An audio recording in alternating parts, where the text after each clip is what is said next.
Hello everyone. So we'll start with the questions of parabola which have come in JEE Mains 2024 phase 1.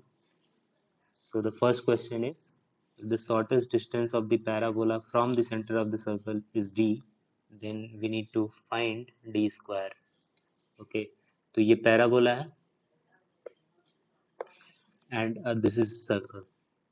ठीक है, तो shortest distance निकालना है. कहाँ से निकालना है? सेंटर से निकालना है. तो सेंटर से शॉर्टेस्ट डिस्टेंस निकालना है, इसका मतलब we need to find perpendicular distance. तो परपेंडिकुलर डिस्टेंस क्या होगा? पैराबोला का नॉर्मल होगा. ठीक है, तो पैराबोला का अगर नॉर्मल होगा तो we will write equation of normal of the parabola. वो क्या होता है? y is equal to m x minus two m minus m cube. ठीक है, और इस केस में पैराबोला अपना y square equal to four x है. अगर इसको फोर ए एक्स से कंपेयर करेंगे तो ए का वैल्यू कितना आएगा? 1. तो we will put that value in this equation, will gate y is equal to m x minus two m minus m cube.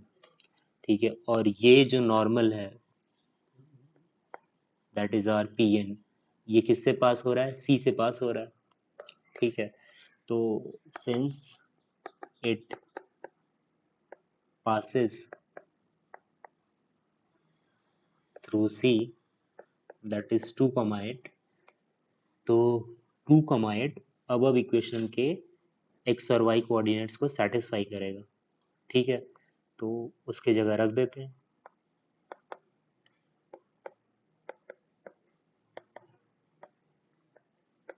ठीक है, तो हमें क्या मिल गया? M cube is equal to -8. तो इसका मतलब m का वैल्यू कितना हो गया? -2.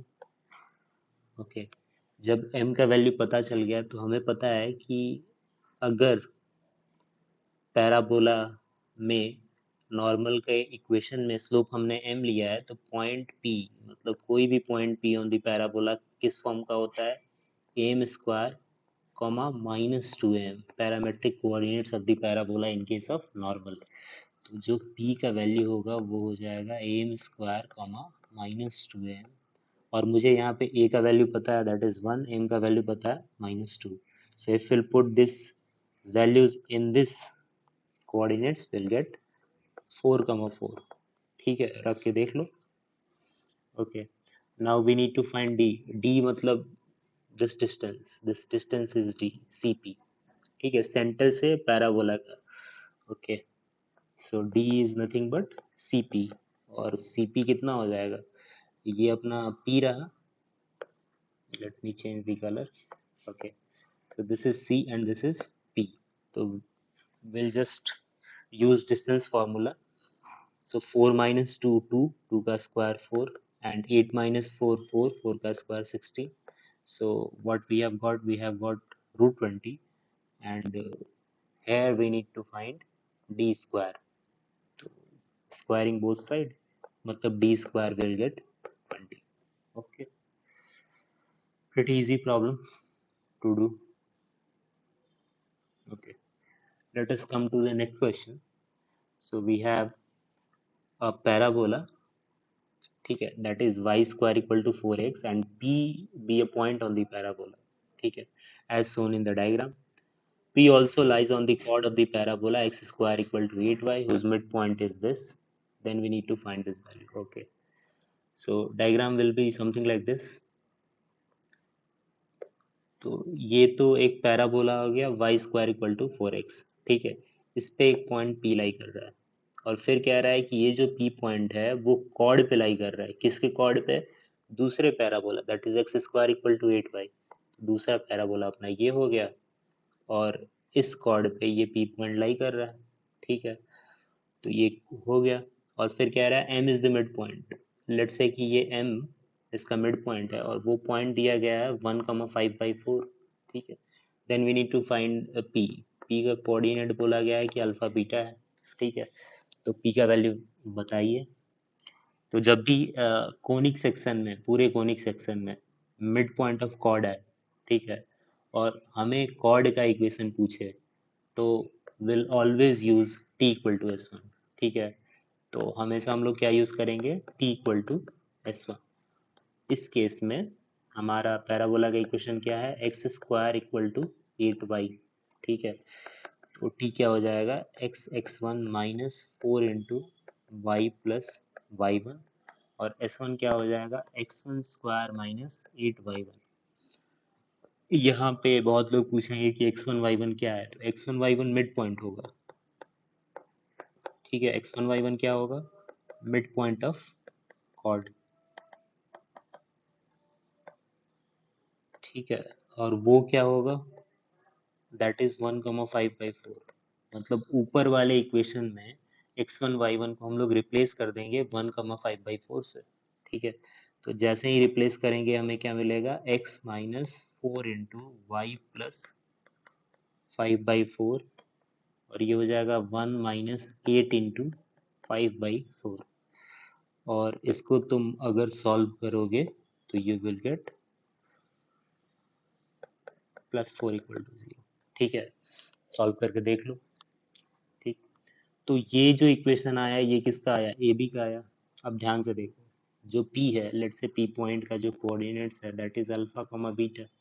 अब ये पी पॉइंट ए बी पे भी लाई कर रहा है और इस वाले ये वाले पैराबोला पे भी लाई कर रहा है, तो इसका मतलब दोनों के इक्वेशन को सेटिस्फाई करेगा। तो अगर इसमें डालते हैं पी पॉइंट तो क्या हो जाएगा, beta square equal to 4 alpha, और इसमें अगर डालते हैं इस इक्वेशन में, ठीक है, तो हमारा इक्वेशन कैसा दिखेगा, alpha minus 4 beta plus 4 equal to 0।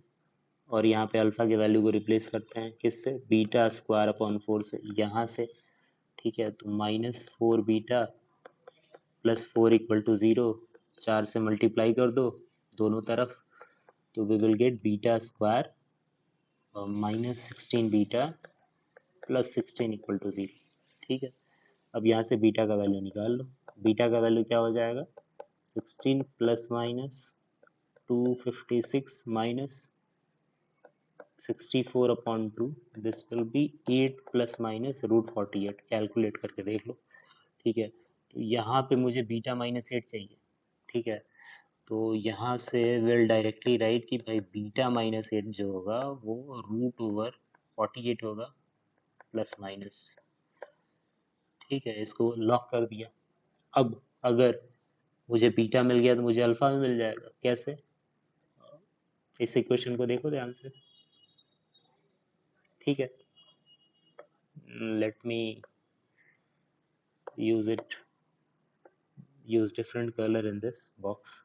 Okay, अब इस इक्वेशन में बीटा का वैल्यू रख दो।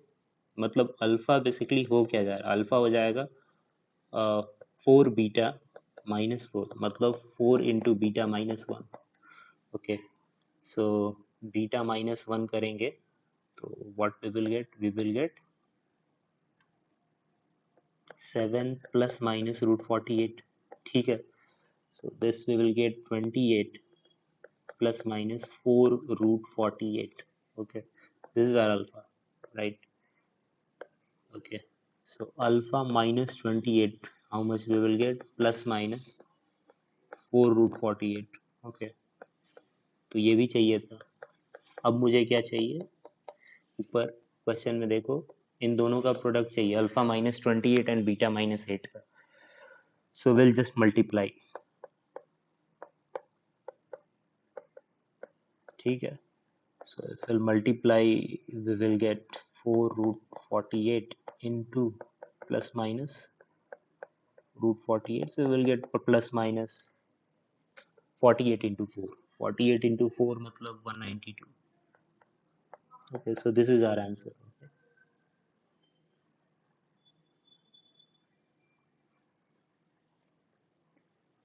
let us come to the last question। ठीक है, the maximum area of the triangle whose one vertex is, तो एक तो वर्टेक्स दे दिया 0,0, दूसरा वर्टेक्स भी दिया है, कह रहा है कि the other two vertices lie on this curve at the point x, y and -x, y। ठीक है, तो मैक्सिमम एरिया चाहिए। ठीक है, तो एरिया क्या हो जाएगा, एरिया हो जाएगा half x1 y1 1 x2 y2 1 x3 y3 1 और क्लियर ऊपर दिख रहा है x1 y1 is 0 comma 0 x2 y2 is x comma y and x3 y3 is minus x comma y. ठीक है, so we'll just put those values in this equation. So 0 0 1 x y 1 and x minus xy, right? So if we'll solve, we'll get half into 2xy. ठीक है, so ये 2 cancel हो गया, a का value कितना मिला, xy. ठीक है, अच्छा यहाँ पे एक दो बात और ध्यान रखना है. ठीक है, y को रिप्लेस कर देते हैं. ठीक है, तो ये पूरा इक्वेशन x में हो जाएगा. तो y कितना है, -2x² + 54. ये कितना हो जाएगा, अच्छा y पॉजिटिव है. ठीक है, तो okay, we need not think about all those things. तो ये कितना हो गया, -2x³. ठीक है, +54x. अब इसको डिफ्रेंशिएट करो, जब भी मैक्सिमम मिनिमम वाला केस है तो डिफ्रेंशिएट करो. ठीक है, मतलब ये हो जाएगा तुम्हारा -6x² + 54 = 0. इसका मतलब यहाँ से x का वैल्यू क्या आ रहा है, +-3. अब अगर a अपना ये है, इसी का तो वैल्यू चाहिए, तो एक बार 3 रखो. 3 रखने पे क्या आ रहा है, 162. तो ये आ जाएगा 108. और एक बार -3 रखो तो एक ही बात आ रहा है. ठीक है, तो दोनों ही केस में 108 आ रहा है. So our maximum area will be 108. Thank you.